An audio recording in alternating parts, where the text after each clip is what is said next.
Astaghfirullah. Bismillahirrahmanirrahim. Assalamualaikum warahmatullahi wabarakatuh. Bihamdillah wassalatu wassalamu ala rasulillah wa ala alihi wa sahbihi wa mawalah wa la hawla wa la quwata illa billahi wa ba'du. Sebelumnya ada pengumuman duka. Innalillahi wa inna ilaihi raji'un. Telah meninggal dunia ayahanda dari saudara kita Akhi Sufyan Ats-Tsauri,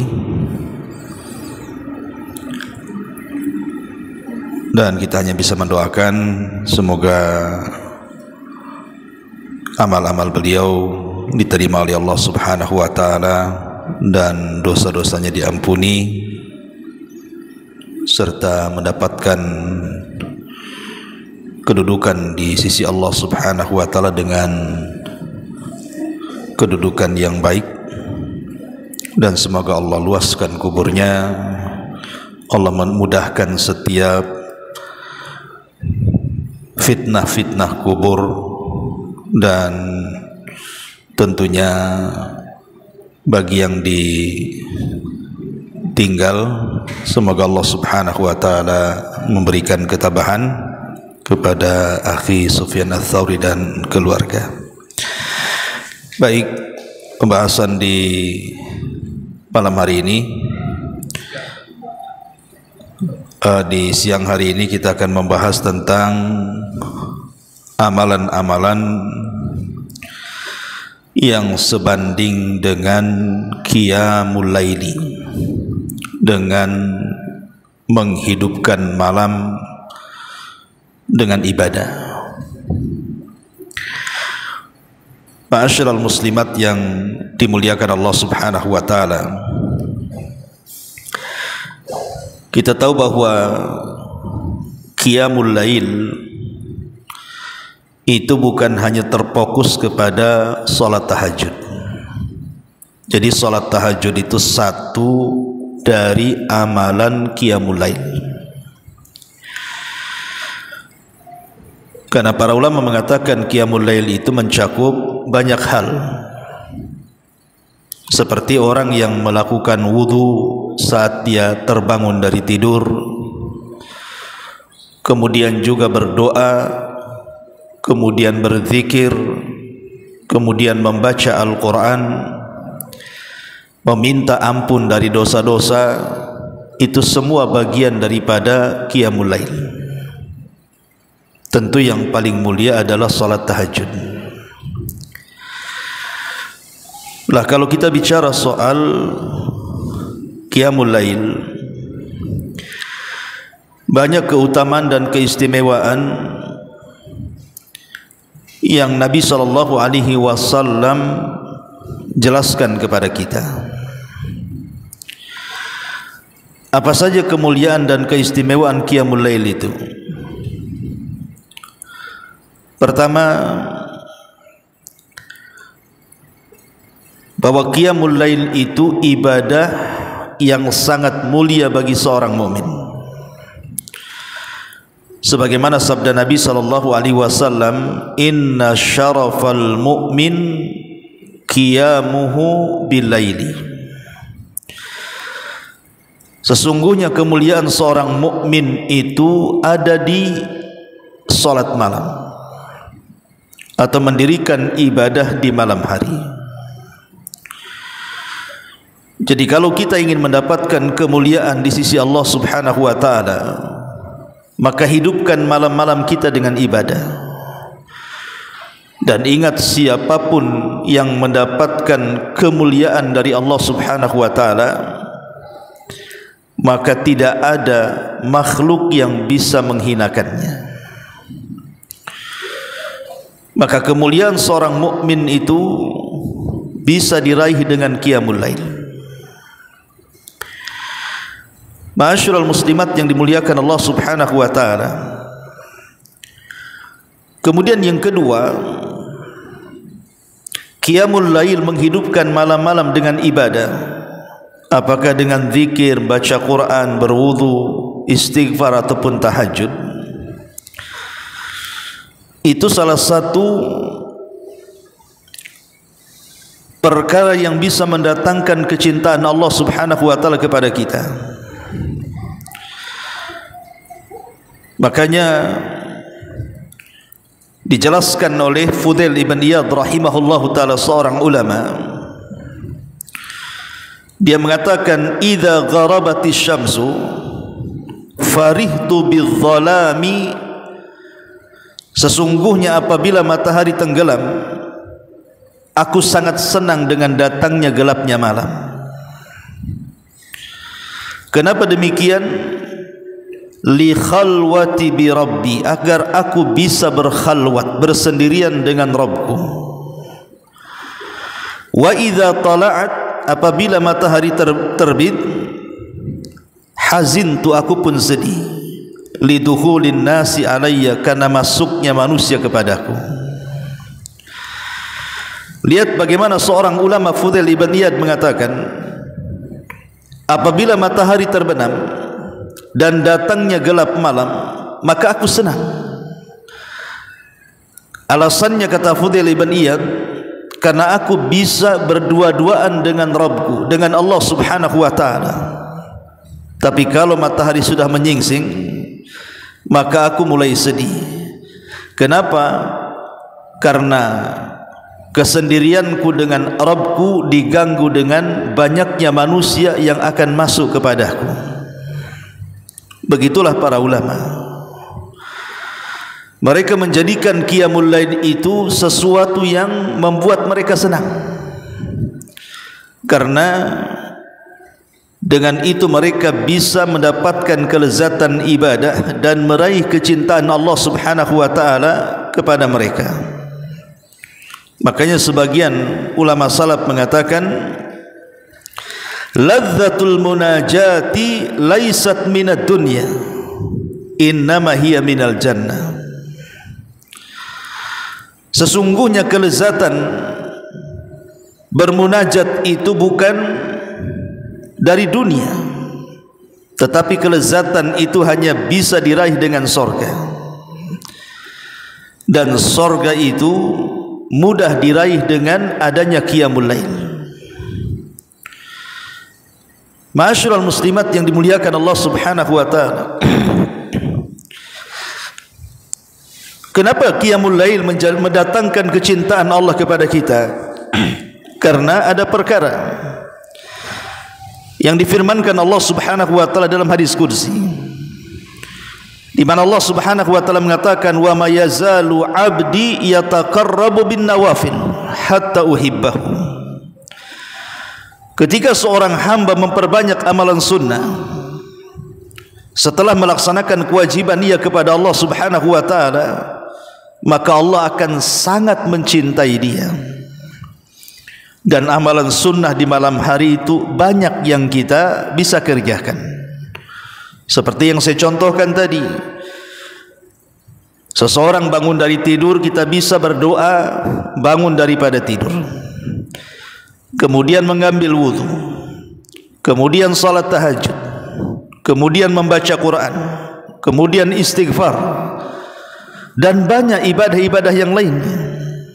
Itulah kenapa ibadah di malam hari itu mendatangkan kecintaan Allah kepada kita. Kemudian yang kedua, yang ketiga, bahwa qiyamul lail itu adalah sebab terbesar permasalahan-permasalahan kita bisa diatasi. Saya, ibu atau siapapun tidak mungkin tidak punya masalah dalam kehidupan dunia ini. Yang namanya orang hidup di dunia itu pasti banyak masalah. Entah masalah keluarga, entah masalah ekonomi, entah masalah kesehatan, entah masalah pergaulan dengan tetangga dan yang lainnya. Tidak mungkin manusia tidak ada masalah. Lah masalah-masalah itu tentu datang dari Allah Subhanahu wa taala, dan Allah juga yang akan mengangkat masalah itu. Maka kalau kita bangun di sepertiga malam akhir, kemudian kita melakukan ibadah di sepertiga malam akhir dengan qiyamul lail, maka kita bisa meminta kepada Allah Subhanahu wa taala agar masalah-masalah yang kita hadapi itu terurai. Itulah yang difirmankan Allah Subhanahu wa taala dalam hadis yang sahih. Nabi sallallahu alaihi wasallam mengatakan, Allah berfirman kepada hamba-hambanya setiap sepertiga malam akhir, man yas'aluni fa'utiyah wa man yad'uni fa'astajibalah. Siapapun yang meminta di sepertiga malam kepadaku, kata Allah, aku akan beri setiap permintaannya. Dan siapapun yang berdoa di sepertiga malam kepadaku, kata Allah, aku akan ijabah seluruh permintaannya. Jadi qiyamul lail ini kesempatan kita meminta kepada Allah Subhanahu wa taala agar mengurai setiap masalah yang kita hadapi. Makanya kenapa Nabi sallallahu alaihi wasallam ketika turun kepadanya surah Muzammil, ya ayyuhal muzammil qumil laila illa qalila, wahai orang yang berselimut, berdirilah tegak di malam hari, maksudnya untuk beribadah. Dan sejak itu solat malam bagi Nabi sallallahu alaihi wasallam menjadi sebuah kewajiban, walaupun menjadi sunnah bagi umatnya. Karena kita tahu bahwa beban yang dipikul Rasul itu teramat sangat berat. Tugas dia memberikan hidayah kepada manusia, hidayatul irsyad, memberikan petunjuk kepada manusia, menyadarkan manusia dari kebatilan dan diarahkan kepada kebenaran, mengeluarkan manusia dari kegelapan menuju cahaya hidayah. Itu bukan perkara mudah. Membolak-balikan hati manusia dari pemahaman yang salah kepada pemahaman yang benar itu bukan perkara mudah. Karena yang membolak-balikan hati manusia menerima dakwah itu hanya Allah Subhanahu wa taala. Rasul hanya berusaha menyampaikan yang hak dan yang batil, memisahkan yang hak dari yang batil. Yang bisa menerima hidayah itu adalah orang-orang yang diberikan taufik oleh Allah Subhanahu wa taala. Makanya Nabi sallallahu alaihi wasallam sebelum dia berdakwah, di malam hari dia salat tahajud, kemudian dia bermunajat kepada Allah agar setiap orang yang didakwahinya diberikan taufik.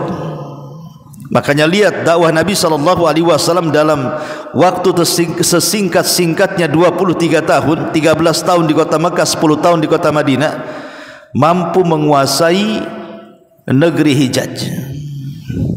Itu tidak lain karena pertolongan Allah Subhanahu wa taala. Maka ini bisa kita coba, Bu. Kalau seandainya suami ibu mau buka usaha, atau suami ibu sedang mengalami permasalahan sulit yang tidak bisa dihadapi, maka ibu bisa bangun di sepertiga malam, kemudian berdoa, minta kepada Allah agar Allah memberikan pertolongannya. Dan kalau itu dilakukan setiap malam, bukan mustahil. Kalau seandainya langit setiap hari kita ketuk, tidak mungkin Allah Subhanahu wa taala tidak mendengarnya. Maka ini kesempatan ibadah di malam hari itu bisa menyelesaikan banyak perkara dan masalah dalam kehidupan kita. Ini yang ketiga. Yang keempat, ibadah di malam hari atau qiyamul lail ini bisa menghapuskan banyak dosa-dosa kita.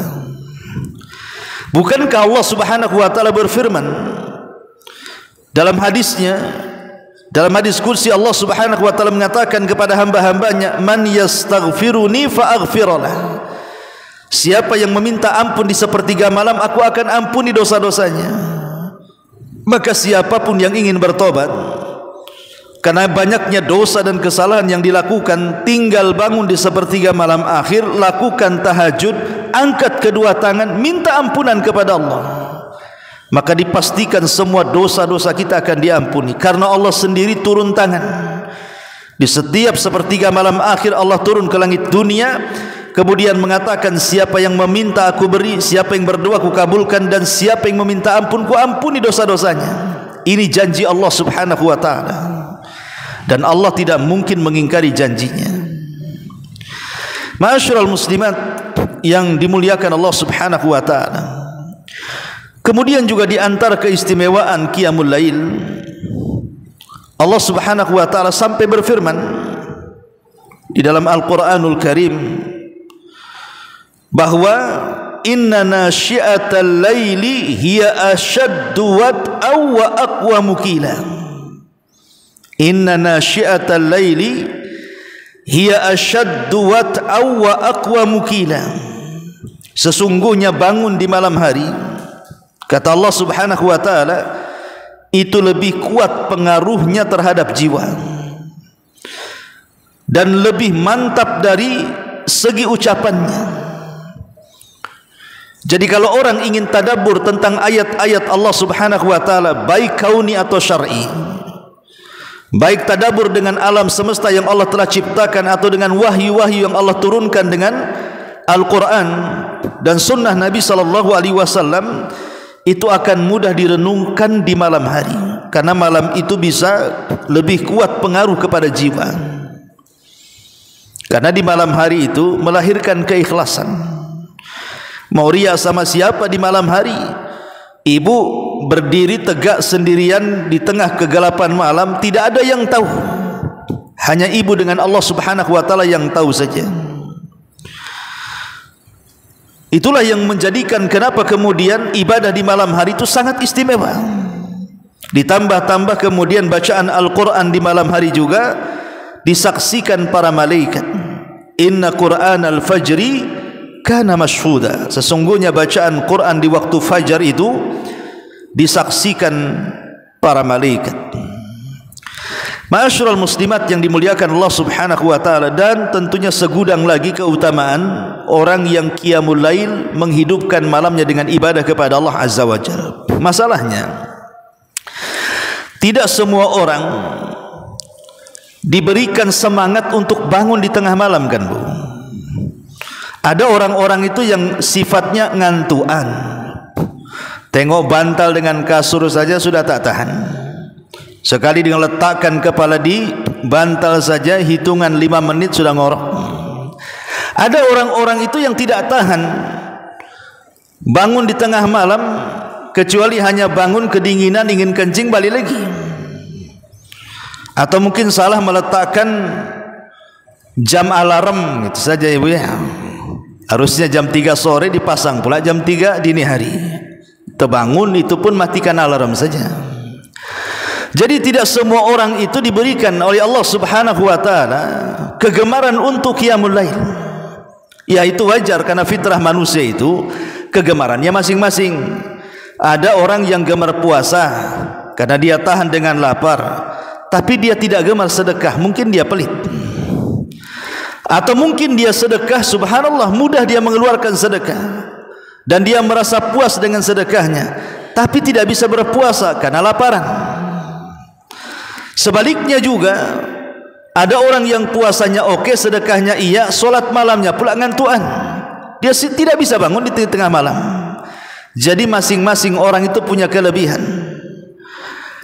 Lah orang-orang yang tidak memiliki kesanggupan untuk bangun di tengah malam karena mungkin faktor pekerjaan, faktor kelemahan, faktor kesibukan, faktor safar atau yang lainnya, maka di sana ada amalan-amalan yang bisa membandingi amalan-amalan orang yang menegakkan di malam hari dengan beribadah. Apa saja amalan itu? Ada 11 amalan yang disebutkan oleh para ulama. Apa saja 11 amalan itu? Yang pertama, ada salatil isya'i wal fajri fi jama'atin. Melaksanakan salat isya dan salat fajar secara berjamaah. Tentu bagi laki-laki, kalau ibu-ibu yang penting tepat waktu. Salat isyanya tepat waktu, salat fajarnya tepat waktu. Nabi SAW bersabda dalam hadis yang dikeluarkan Imam Malik dalam Muwatta'nya, Ahmad dalam Musnadnya, dan juga Muslim serta Tirmidzi dan Abi Dawud, dari sahabat Utsman ibn Affan radhiyallahu an, dia mengatakan Rasul bersabda, "Man shallal isya'a fi jama'atin kana ka qiyami nisfi lailatin wa man shallal isya'a wal fajra fi jama'atin kana ka qiyami lailatin." Kata Nabi SAW, barang siapa yang melaksanakan solat isya secara berjamaah, maka seolah-olah dia separuh malam dia hidupkan dengan qiyamul lail. Tapi barang siapa yang solat isya plus dengan fajarnya secara berjamaah, maka seolah-olah dia menghidupkan satu malam penuh dengan qiyamul lail. Subhanallah. Hanya menjaga waktu salat dan berjamaah. Kata Nabi SAW, kalau hanya salat isya berjamaah berarti seolah-olah salat malam separuh malam. Tapi dengan subuhnya berjamaah, maka seolah-olah kita menghidupkan malam dengan qiyamul lail. Ini yang pertama. Yang kedua, ada'u arba'i raka'atin qabla salati zuhri, melaksanakan 4 rakaat salat qabliyah zuhur. Ibu melaksanakan salat qabliyah zuhur 4 rakaat, 2 rakaat salam, 2 rakaat salam. Nabi SAW mengatakan, arba'u raka'atin qabla zuhri ya'dilna bi salati sahari. 4 rakaat yang ibu lakukan sebelum zuhur, 2 rakaat salam, 2 rakaat salam, jadi 4 rakaat, maka itu sebanding dengan orang yang salat di waktu sahur. Maksudnya sepertiga malam akhir. Nah, di sini dihasankan oleh Syekh Albani rahimahullahu taala. Bahkan ada riwayat yang lain, arba'u qabla zuhri tuftahu lahunna abwabus sama. 4 rakaat sebelum zuhur itu bisa membuka pintu-pintu langit. Tapi dalam hadis yang pertama Nabi SAW mengatakan bahwa 4 rakaat sebelum zuhur, 2 rakaat salam, 2 rakaat salam itu, atau istilah kita qabliyah zuhur, maka itu sebanding dengan salat sahur. Salat di waktu sahur, maksudnya salat di waktu di sepertiga malam akhir. Dan ini sebanding dengan orang yang qiyamul lail. Ini yang kedua. Kemudian yang ketiga, ada usolati tarawih ma'al imami, melaksanakan salat tarawih bersama imam. Tentu ini di bulan Ramadan ya. Nabi SAW mengatakan dalam hadisnya, innar rajula idza shalla ma'al imami hatta yansarifa husiba lahu qiyamul lailatin. Sesungguhnya seseorang, kata Nabi SAW, apabila salat bersama imam, salat tarawih sampai selesai imam dia pun selesai, maka dianggap pahalanya sama dengan dia melaksanakan salat malam semalam suntuk. Ini yang ketiga. Yang keempat, qira'atu mi'ati ayatin fil laili, membaca 100 ayat di malam hari. Jadi ibu membaca 100 ayat di malam hari. Contoh umpamanya kan sudah, ini sudah anggaplah ibu selepas maghrib, itu kan sudah masuk waktu malam tuh, atau selepas isya.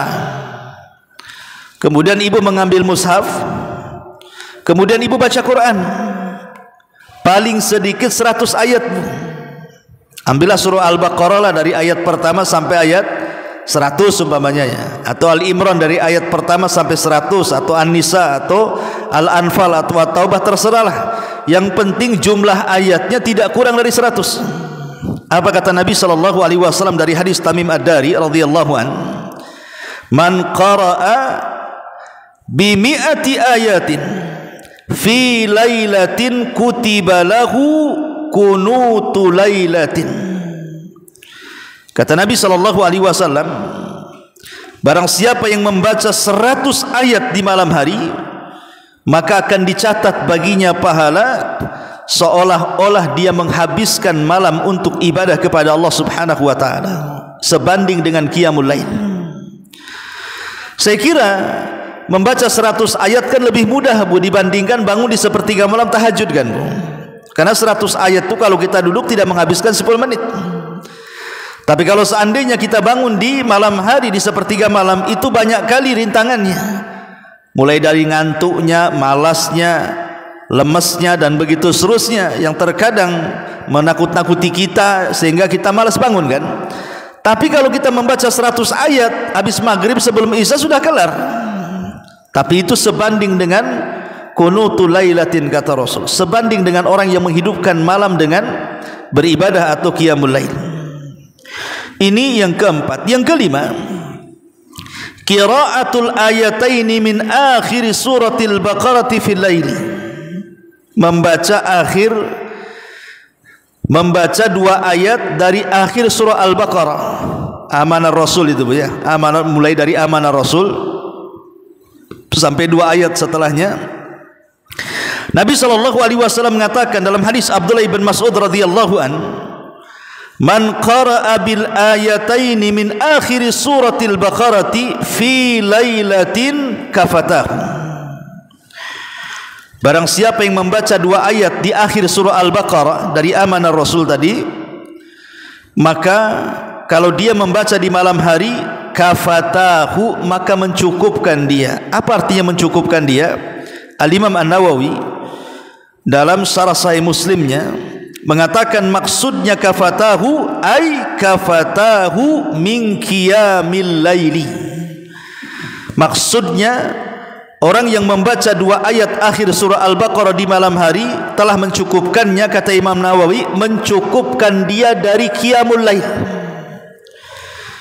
Artinya pahalanya sama dengan qiyamul lail. Hanya 2 surat Al-Baqarah saja sebelum tidur ibu baca kan, Bu, ya. Itu kan ringan, lebih ringan daripada membaca 100 ayat, karena cuma 2 ayat saja, tetapi ayat ini ditentukan akhir surah Al-Baqarah. Tapi lihat pahalanya, kafatahu, mencukupkan dia dari qiyamul lail. Ini yang kelima. Kemudian yang keenam, husnul khuluqi, berusaha untuk menata akhlak. Kata Nabi SAW dalam hadis yang dikeluarkan oleh Imam Abi Dawud, Imam Malik dalam Muwatta'nya, Imam Ahmad dalam Musnadnya, dari hadis Aisyah radhiyallahu anha, dia mengatakan, aku mendengar Rasulullah SAW bersabda, innal mu'min la yudrik bi husni khuluqihi darajata qa'imil laili sa'imin nahar. Sesungguhnya seorang mukmin sungguh akan mendapatkan dengan kebaikan akhlaknya derajat orang yang menghabiskan malam dengan qiyamul lail dan orang yang menghabiskan siang dengan puasa sunnah. Jadi akhlak ini terkadang lebih mulia dibandingkan ibadah sunnah, Bu. Ingat, Bu, ya, akhlak itu terkadang jauh lebih mulia dibandingkan ibadah sunnah.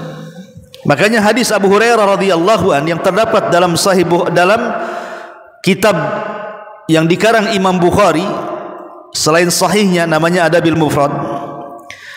Seorang sahabat bertanya kepada Nabi sallallahu alaihi wasallam, ya Rasulullah, ada seorang wanita yang menghabiskan malamnya dengan qiyamul lail, siangnya dengan puasa sunnah, hartanya dihabiskan dengan sedekah, banyak kebajikan dan kebaikan dia lakukan, tapi penyakitnya satu, dia tidak berakhlak. Dia suka menyakiti tetangganya dengan lisannya. Apa kata Rasul? Wanita ini tidak punya pahala, wanita ini tidak punya kebaikan, bahkan wanita ini layak masuk neraka. Lihat bagaimana Nabi SAW menjunjung akhlak dibandingkan apa? Ibadah sunnah. Padahal wanita ini menghabiskan malamnya dengan qiyamul lail, siangnya dengan puasa sunnah, dan menghabiskan harta yang disedekahkan. Tapi gara-gara akhlak lisan tidak dijaga, menyakiti tetangganya dengan lisannya, Rasul mengatakan tidak ada pahala salat malamnya, tidak ada pahala puasa sunnahnya, tidak ada pahala sedekahnya, habis gara-gara buruk akhlaknya. Makanya baik akhlak itu penting, karena itu bisa mendapatkan pahala yang jauh lebih besar daripada qiyamul lail dan puasa sunnah. Ini yang keenam. Yang ketujuh, as-sa'yu fi khidmatil armalati wal miskin, berusaha membantu, menolong, meringankan beban para janda-janda yang tidak mampu dan orang-orang miskin secara umum. Nabi SAW mengatakan dalam hadis Abi Hurairah yang dikeluarkan Imam Ahmad, Bukhari dan juga Muslim, Kata Nabi SAW, as-sa'i 'alal armalati wal miskini kal mujahidi fi sabilillah awil qa'imil laila as-sa'imin nahara. Orang-orang yang berusaha menolong janda-janda yang miskin, terutama orang-orang yang sudah tua kan Bu ya, sudah usianya 70, 60 tahun ke atas, yang enggak punya suami. Terkadang walaupun punya anak, banyak sekali yang menelantarkan orang tuanya, sehingga banyak orang tua yang harus menjadi pengemis di jalan-jalan, meminta-minta di mana-mana karena tidak ada yang memberikan nafkah kepada dia. Dan itu banyak janda-janda yang tidak sanggup untuk mencari nafkah, terutama janda-janda yang sudah tua. Maka kalau kita menolong mereka, memberikan makan kepada mereka, minum kepada mereka, pakaian kepada mereka, ataupun kata Nabi SAW, wal miskin, ataupun orang-orang miskin, maka pahalanya sama dengan para mujahid di jalan Allah, atau pahalanya sama dengan orang yang solat malam semalam suntuk dan puasa sunnah sepanjang siang. Lihat bagaimana Nabi SAW mengatakan bahwa orang yang membantu fakir miskin, terutama janda-janda miskin, maka itu sama dengan orang yang berjihad di jalan Allah. Lebih daripada itu, sama dengan orang yang qiyamul lail dan puasa sunnah. Ini yang ke-7. Yang ke-8, al-muhafadzatu ala ba'di adabil jum'ah, menjaga adab-adab Jumat tentu bagi laki-laki. Kata Nabi SAW dalam hadis yang dikeluarkan Al-Imam Abi Dawud, Ahmad, Tirmidzi, Nasai dan yang lainnya dari Uwais Ibnu Uwais Al-Thaqafi radhiyallahu an, dia mengatakan Nabi SAW bersabda, man ghassala yawmal jum'ati waghtasal thumma bakkara wabtakar wa masya wa lam yarkab wadana minal imam fastama'a wa lam yalghu kana lahu bi kulli khutwati amalu sanatin ajru siyamiha wa qiyamiha. Barang siapa yang mandi di hari Jumat, kemudian dia pun berpagi-pagi betul dia datang ke masjid, dan dia berjalan kaki tidak berkendaraan, kemudian sesampainya di masjid dia mendekati imam, kemudian dia mendengarkan khutbah dan tidak main-main, maka setiap langkahnya, maka dia mendapatkan amalan setahun, seolah-olah puasa setahun dan solat malam setahun. Subhanallah. Makanya ini perlu diingatkan ibu-ibu ya kepada para suami. Bilang sama suami, pagi-pagi kalau hari Jumat itu suruh ke masjid bu, biar mendapatkan ibadah setahun puasa dan setahun qiyamul lail. Kemudian yang ke-9, ribatu yaumin wa lailatin fi sabilillah, menjaga perbatasan. Menjaga perbatasan maksudnya supaya musuh tidak masuk ke negara kita. Menjaga perbatasan karena Allah Subhanahu wa taala, maka Rasul mengatakan ribatu yaumin wa laila, menjaga perbatasan sehari semalam saja, khairun min siyami syahrin wa qiyami, itu lebih baik daripada puasa sebulan dan solat malam sebulan. Jadi orang-orang yang menjaga perbatasan demi menjaga NKRI, menjaga kedaulatan negara, sehari saja itu lebih baik dibandingkan puasa sebulan atau solat malam sebulan. Bagaimana kalau 2 hari, kalikan saja ya. Ini yang ke-9. Yang ke-10, antanwiya qiyamal laili qabla naum, ibu niatkan sebelum tidur bahwa ibu akan bangun di tengah malam untuk tahajud. Kata Nabi SAW, man ata firashahu wa huwa yanwi an yakuma yusalli minal laili faghalabathu aynahu hatta asbah kutiba lahu ma nawa wa kana naumuhu sadaqah wa kana naumuhu sadaqatun alaihi min rabbih azza wa jalla. Siapa yang menuju pembaringannya Kemudian sebelum tidur dia berniat ingin tahajud di malam hari. Allah takdirkan tidak bangun dia, bangun pula subuh. Maka niat dia solat malam dicatat solat malam. Niat dia mendirikan malam dengan ibadah dicatat qiyamul lail. Dan tidurnya dianggap sedekah dari Allah Subhanahu wa taala. Lihat bagaimana hanya sekedar niat saja seseorang itu mendapatkan ibadah qiyamul lail, hanya niat saja. Tetapi tentunya bagi yang suka melaksanakan qiyamul lail, Bu. Jadi bukan sengaja tiap mau tidur niat tapi tidak bangun-bangun ya. Maksudnya dia suka qiyamul lail. Tapi mungkin karena lelahnya badan, mungkin karena lemahnya badan, capeknya badan, sibuknya badan, tapi dia pengen sholat malam karena sudah terbiasa sholat malam. Jadi dia niat, nanti malam saya bangun. Rupanya tak bangun, Bu. Maka ibu tercatat dengan sholat malam, walaupun tidak sholat malam karena ada sudah niat qiyamul lail. Dan yang terakhir, antu allima ghairakal a'mal allati thawabuha ka qiyamil lail. Kita dakwahkan dari 10 amal ini, kita dakwahkan kepada orang lain dari 10 amalan yang sebanding dengan qiyamul lail itu. Ajak mereka untuk melakukannya. Ajak mereka melakukannya.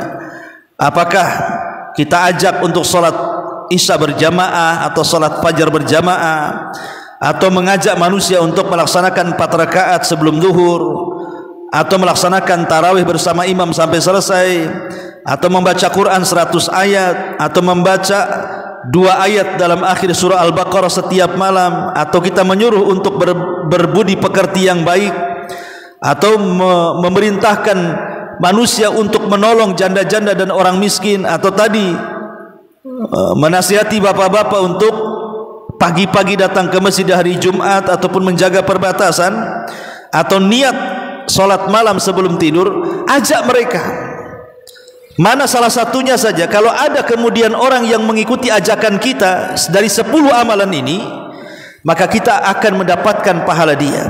Pamannya nih, ibu punya kawan gitu ya, punya kawan, kemudian kawan ini mampu, kemudian ibu pengaruhi, anti kan dari segi ekonomi oke.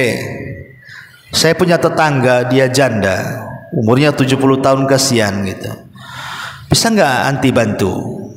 Tahu-tahu tergerak, Bu. Rupanya orang yang ibu ajak bantu dia membantu, otomatis kan dia mendapatkan pahala sebagaimana hadis ini. Dia mendapatkan pahala salat malam dan puasa sunnah. Maka kita yang mengajak pun mendapatkan pahala yang sama, karena Rasul yang mengatakan ad-dalu ala khairin kafaili. Orang yang mengajak manusia kepada kebaikan itu sama dengan pahala orang yang melakukannya. Man dalla ala hudan kana lahu ajrun wa ajru man amila ba'dahu la yanqusu min ujurihim syai'a. Siapa yang mengarahkan manusia kepada kebaikan, maka dia mendapatkan pahala dan pahala orang yang mengikutinya tanpa mengurangi pahala mereka sedikit pun. Jadi ajak mereka. Apalagi sekarang di dunia medsos kan, masing-masing ibu punya handphone. Ya ibu kemudian menulis keutamaan-keutamaan yang saya jelaskan, akhirnya ada yang membaca dan mengamalkannya, maka ibu sudah mendapatkan pahala qiyamul lail dari amalan orang yang melakukannya, karena ibu yang mengajaknya dan mendorongnya lewat dakwah tadi. Inilah diantara 11 amalan yang ulama mengatakan pahalanya sebanding dengan qiyamul lail. Ma'asyiral muslimat yang dimuliakan Allah Azza wa Jalla, dan pembahasan terakhir, tentunya kita semuanya, saya, ibu atau siapapun, tentu kepengen kita ini bisa melaksanakan tahajud, karena tahajud itu kan kelezatan ibadah bagi seorang mukmin. Lalu apa perkara-perkara yang bisa memudahkan kita bangun malam? Pertama, sidqun niyah, pasang niat yang jujur bahwa kita ini mau sholat, bukan asal-asalan. Memang jujur kita mau bangun di sepertiga malam akhir. Insya Allah kalau kita sudah pasang niat dengan jujur, maka Allah pasti akan membangunkan kita. Yang kedua, at-tabkiru bin naum, bersegera tidur habis isya, tidur kalau tidak ada acara. Maka orang yang berpagi-pagi tidur, setelah isya langsung tidur, maka insya Allah akan mudah untuk bangun di sepertiga malam akhir. Tapi kalau sudah tidurnya jam 1, jam 2, itu jangankan sepertiga malam akhir, subuh aja bablas, ya.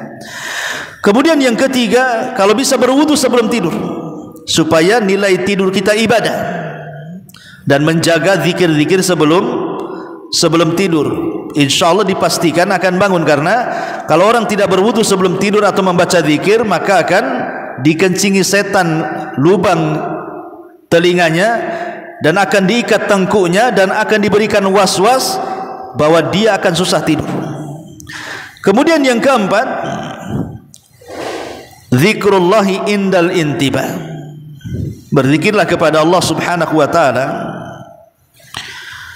ketika seseorang terbangun. Pamannya ibu terbangun entah karena mimpi, entah karena ingin kencing, entah karena kedinginan, pokoknya terbangunlah, ya.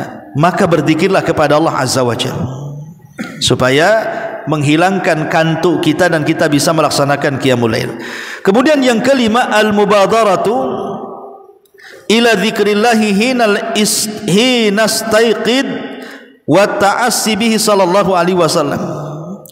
Bersegera melakukan 3 perkara ketika seseorang terbangun, dengan cara mengingat Allah dari 3 perkara. Pertama, segera membaca doa bangun tidur. Yang kedua, segera ambil berwudu. Yang ketiga, segera sholat. 3 perkara. Jadi kalau terbangun, supaya setan tidak mengganggu kita, segera berdoa, ambil wudu, tahajud walaupun 2 rakaat ringan, untuk menghilangkan ikatan setan di tengkuk kita. Kemudian yang keenam, al-mubadaratu ila takhallus min athari syaitan bil istinthari wa ghaslil kaffaini thalathan. Kalau bangun tidur bukan hanya sekedar mengerjakan 3 perkara, juga ada hal yang perlu diketahui, hilangkan bekas-bekas setan dalam badan kita. Dengan cara apa?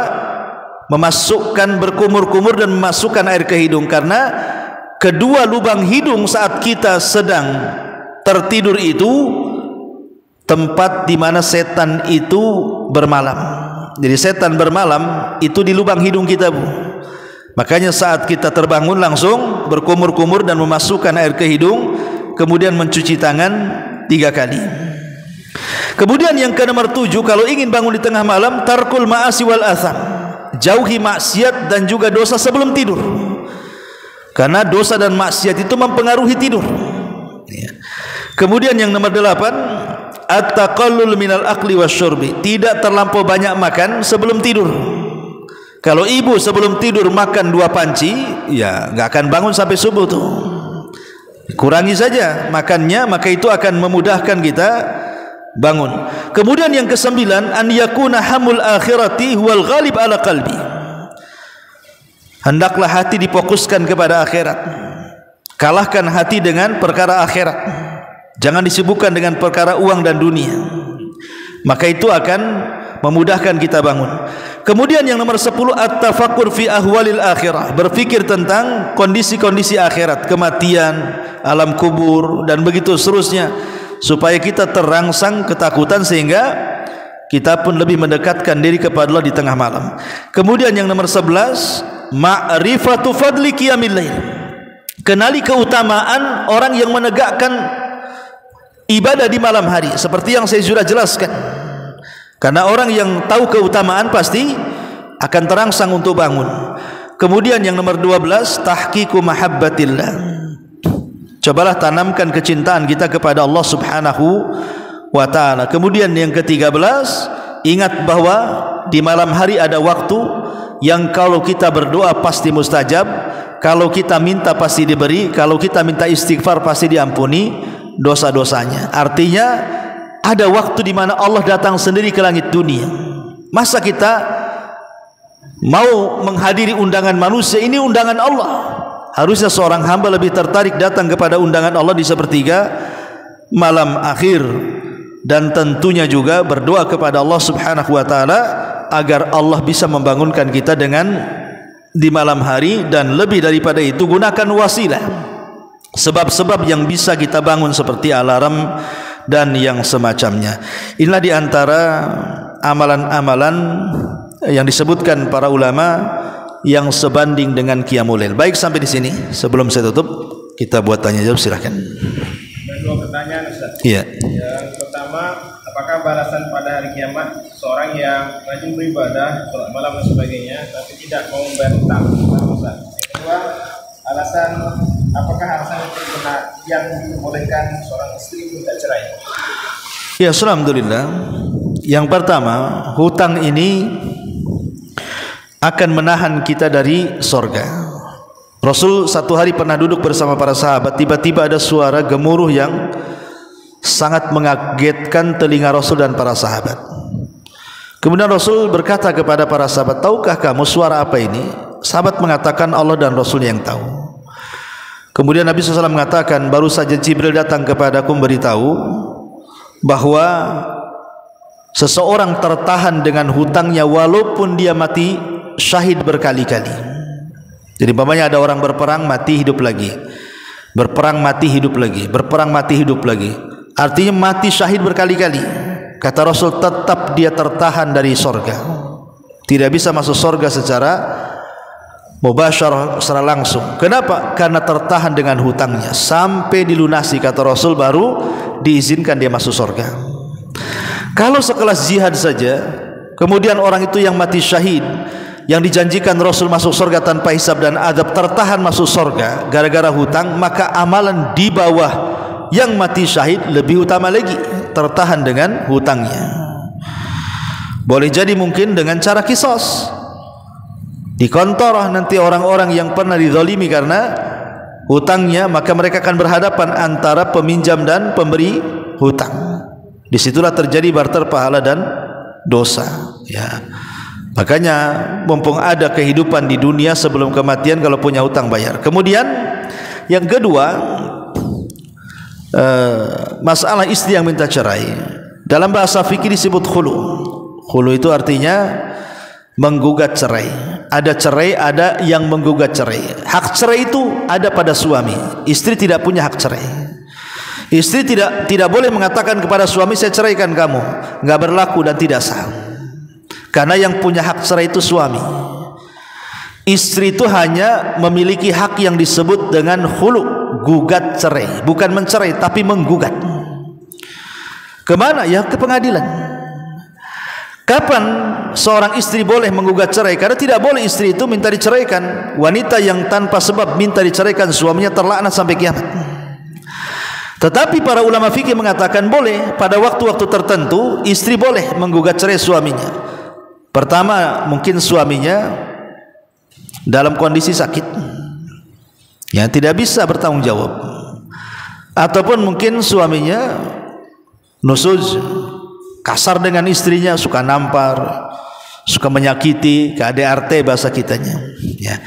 Yang ketiga, atau suaminya tidak pernah beribadah, dia meninggalkan sholat. Karena orang meninggalkan sholat bisa kafir, nggak mungkinlah hidup sama orang kafir. Tentu kita mau hidup sama orang yang sama-sama iman, sama-sama takwa, ya. Ataupun tidak bertanggung jawab secara nafkah, tidak mau memberikan nafkah kepada istrinya, ya. Jadi perkara-perkara seperti ini boleh seseorang wanita menggugat cerai kalau ada alasan yang syar'i. Tapi kalau tidak ada alasan yang syar'i, maka dilaknat wanita yang minta cerai kepada suaminya. Wallahu a'lam. Baik, kalau tidak ada, sampai di sini kita tutup. Subhanaka bihamdika, asyhadu an la ilaha illa anta, astaghfiruka wa atubu ilaik. Allahu ta'ala alam. Assalamualaikum warahmatullahi wabarakatuh.